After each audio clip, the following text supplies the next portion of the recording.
अस्सलाम वालेकुम स्टूडेंट्स, मैं हूं आपकी ट्यूटर इकरा और आज हम सॉल्व करेंगे डिस्क्रीट मैथमेटिक्स के सेक्शन मोहम्मद उमर आज़म की असाइनमेंट नंबर 1।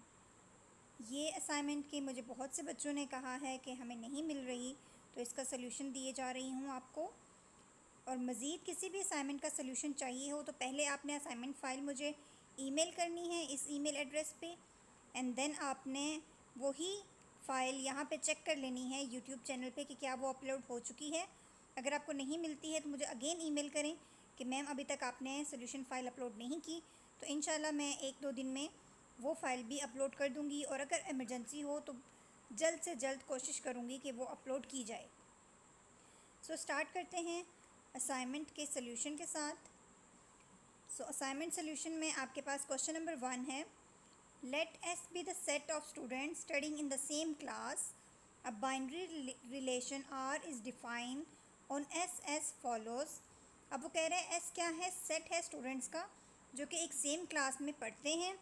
अब बाइनरी रिलेशन, एक रिलेशन डिफ़ाइन किया है S के ऊपर, कैसे?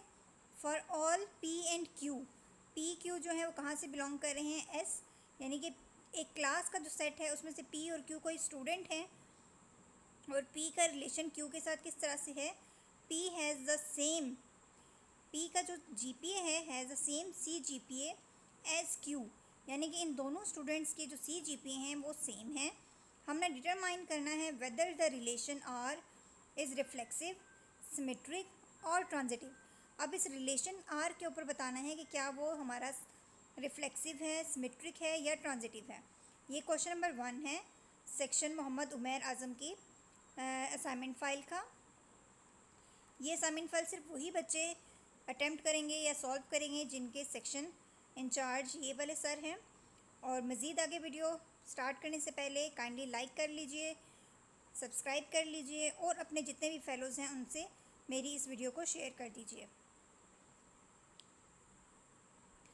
आंसर स्टार्ट करते हैं। तो क्या कहा जा रहा है, to determine whether the relation is reflexive, symmetric और transitive, let's analyse each property. हमने अब क्या करना है, फाइंड करना है कि रिलेशन रिफ्लेक्सिव है, सिमेट्रिक है या ट्रांजिटिव है।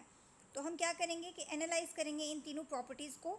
सो प्रॉपर्टी 1 पे चलते हैं। प्रॉपर्टी 1 आपकी क्या कहती है कि रिफ्लेक्सिविटी होनी चाहिए। कैसे होनी चाहिए कि relation R is reflexive. Reflexive कब होगा, if every element in S, यानी कि हर एलिमेंट, हर बच्चा जो है सेट का, इज़ रिलेटेड टू इटसेल्फ, वो खुद के साथ भी रिलेट करें। In this case P is relation to P, यानी कि हर बच्चा, अगर हम P लेते हैं तो P का रिलेशन P के साथ होना चाहिए। Means that student P has the same GPA as themselves. तो ऑब्वियस सी बात है, अगर आपकी एज 18 साल है तो आपकी एज 18 है, 18 साल का कोई और बच्चा भी हो सकता है आपकी क्लास में ही। इसी तरीके से अगर आपका CGPA 2.5 है, 3 है, तो किसी और बच्चे का भी CGPA 3 और 2.5 हो सकता है। यानी कि यहाँ पे हम क्या कहते हैं कि रिफ्लेक्सिविटी क्या है, होल्ड कर पा रही है। तो to check if R is reflexive we need to verify कि P relation P hold true. तो हमने ये चेक करना है कि क्या ये ट्रू करता है, होल्ड होता है। Since relation is defined as P has the same CGPA as Q, relation ये डिफाइन कर रहा है कि P का GPA जो है वो सेम है Q के साथ, तो it follows P will always have the same CGPA as itself. तो P का अपने साथ CGPA जो है वो वही रहेगा जो उसका है। यानी कि P क्या है, एक रिफ्लेक्सिव प्रॉपर्टी को शो कर रहा है, फॉलो कर रहा है। Therefore the relation R क्या है, रिलेशन R इज़ रिफ्लेक्सिव। तो हम क्या कह सकते हैं, रिलेशन R इज़ रिफ्लेक्सिव। अब नेक्स्ट प्रॉपर्टी की तरफ चलते हैं विच इज़ सिमेट्रिक। अब सिमेट्री हमने जब प्रूव करनी हो, सिमेट्री का क्या मतलब है कि कोई से दो एलिमेंट्स होंगे वो अगर सेम हो, जैसे कि नाम से ही आपको ऑब्वियस हो रहा है कि कोई से दो एलिमेंट्स हैं और वो दोनों एलिमेंट्स क्या हैं, सेम है, तो हम कह रहे हैं सिमेट्री पाई जा रही है। तो सिमेट्री आपकी कैसे है, रिलेशन आर इज सिमेट्रिक। हम रिलेशन आर को सिमेट्रिक कहेंगे कब, if when ever P relation Q holds, P का रिलेशन क्यू के साथ होल्ड करेगा। होल्ड करने का क्या मतलब है कि वो ट्रू होना चाहिए। कब, जब क्यू का रिलेशन भी पी के साथ होल्ड करे। अब यहाँ देखें इफ़ देन की स्टेटमेंट है, इफ़ पी होगा देन क्यू भी होना चाहिए, ठीक है, इफ़ एंड ओनली इफ़ नहीं है, इफ़ देन की स्टेटमेंट है और ये ट्रू होनी चाहिए। In this case if student P has the same CGPA, अगर स्टूडेंट P का CGPA सेम है एज स्टूडेंट Q, जैसा कि स्टूडेंट Q का है, then Q will have the same CGPA as P। Then पे Q का भी CGPA क्या है, वो सेम है किसके साथ, P के साथ। सिमेट्रिक हम किसको कह रहे हैं, सिमेट्रिक आप उसी चीज़ को कहते हैं जो सेम है, यानी कि P इक्वल है Q के तो Q इक्वल होगा P के, तो तभी सिमेट्री होल्ड की जाएगी। अब हमने क्या करना है, हमने चेक करना है to check if R is symmetric, हमने चेक करना है कि R सिमेट्रिक है। We need to verify if for every P and Q, हर P एंड Q के लिए जो कहाँ से बिलोंग करते हैं, S से, इफ़ P रिलेशन है P का रिलेशन Q के साथ होल्ड करता है, then Q relation P also hold. अब यहाँ पे एजम्पशन दी जा रही है कि P एंड Q का रिलेशन, P एंड Q कहाँ पे पाए जा रहे हैं, एस सेट में, और अगर P का रिलेशन Q के साथ होल्ड करता है, then Q relation P also holds. Given that P has a same CGPA as Q, हम गिवन डेट है, यहाँ पे आपको गिवन है कि P का GPA क्या है, सेम है एज Q, तो इट इम्प्लाइज कि Q has also same CGPA as P। So यहाँ पे क्या है, आपकी सिमेट्रिक प्रॉपर्टी आ रही है, therefore the relation R is symmetric, तो आपकी सेकेंड प्रॉपर्टी भी ट्रू हो गई। सो काइंडली आपको मैंने यूट्यूब का लिंक दिया है, ये फॉलो कर लें मज़ीद असाइनमेंट्स के सोल्यूशन के लिए, क्विज़ेस के मटेरियल के लिए। अब थर्ड प्रॉपर्टी जो हम फॉलो करेंगे वो क्या होगी, ट्रांजिटिविटी। अब ट्रांजिटिविटी क्या है, अ रिलेशन इज़ ट्रांजिटिव, एक रिलेशन को हम ट्रांजिटिव कब कहेंगे, if whenever P relation Q and Q relation R hold, then P relation R also hold. आपने ट्रांजिटिविटी प्रॉपर्टी से डरने की ज़रूरत नहीं है, ये आपने पहले भी पढ़ी हुई है एसोसिएटिव प्रॉपर्टी के फॉर्म में, जहाँ पे आप कहते हैं कि A इक्वल है B के और B इक्वल है C के, तो आपका A इक्वल होता है C के। ये वाली प्रॉपर्टी आपने बचपन से मैथ्स में पढ़ते आ रहे हैं आप। तो in this case if student P has a same CGPA as student Q and student Q has the same CGPA as student R, then P will have the same CGPA as student R। यानी कि अगर P का GPA Q के बराबर है और Q का GPA R के बराबर है, तो हम कह सकते हैं कि जो P है उसका GPA R के बराबर है, यानी कि Q को हम स्किप कर सकते हैं। अभी अगर हम चेक करना चाहें इस प्रॉपर्टी को, to check if R is transitive, we need to verify if for every PQ R belongs to S, if P related to Q and Q related to R holds, then P related to R also hold। यानी कि given that हमें क्या है कि P has the same CGPA as Q and Q has the same CGPA as R, तो ये apply करेगा कि P का और R का CGPA भी सेम है, therefore relation R is transitive। अब हमारी जो तीनों प्रॉपर्टीज़ हैं, रिफ्लेक्सिव, सिमेट्रिक एंड ट्रांजिटिव, वो क्या हो गई हैं, होल्ड हो गई हैं, प्रूव हो गई हैं। तो अब हम चलते हैं कंक्लूजन की तरफ।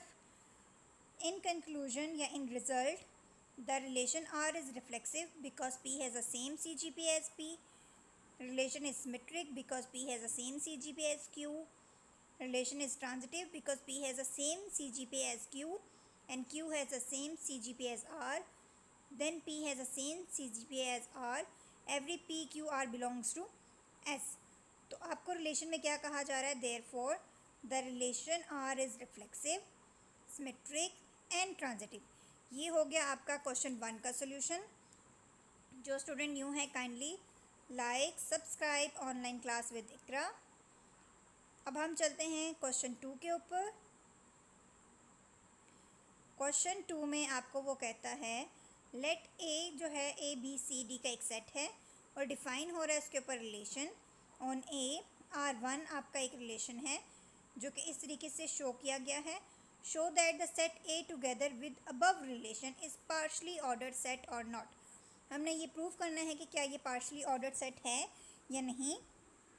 क्वेश्चन सॉल्व करने से पहले ज़रा आप अपने हैंडआउट्स में जाएं और वहाँ पे पार्शली ऑर्डर सेट की डेफिनेशन को रिव्यू करें, देन हम इसका सोल्यूशन करते हैं। पार्शली ऑर्डर सेट के लिए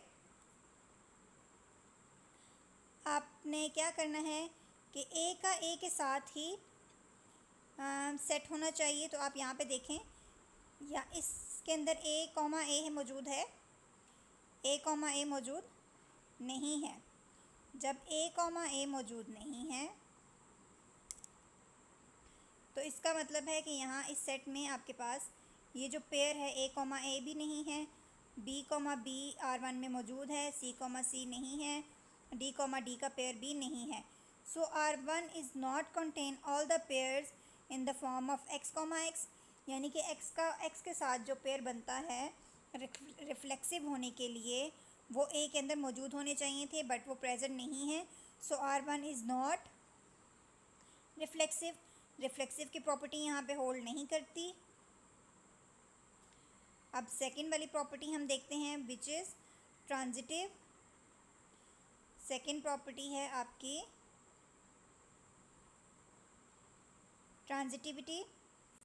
to be transitive if A comma B का पेयर अगर मौजूद है and B comma C are both in relation, then A comma C का पेयर भी इन रिलेशन में होना चाहिए।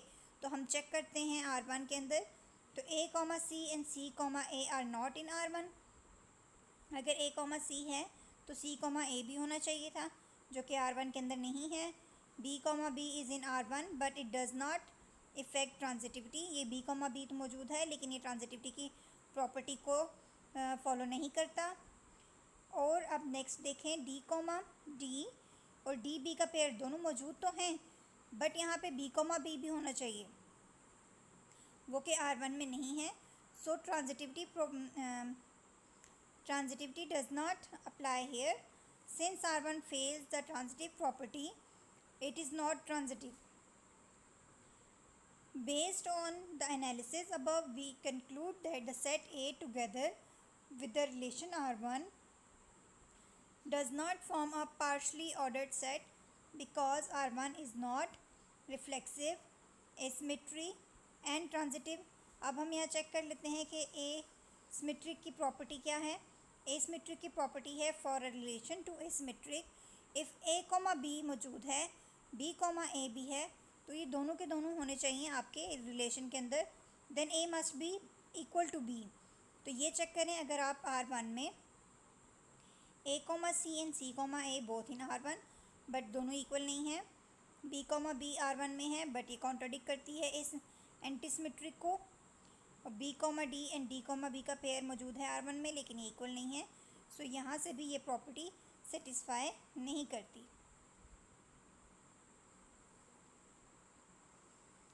सो स्टूडेंट्स, ये था सोल्यूशन। तो आपने अब क्या करना है, सोल्यूशन अपने फ़ाइल के ऊपर करने से पहले आपने करना है कि सब्सक्राइब कर दें एंड लाइक करें और इसी सोल्यूशन फ़ाइल को शेयर कर दें ताकि जिन बच्चों को नहीं मिला ये सोल्यूशन उनको मिल सके। Thank you class. अल्लाह हाफ़िज़।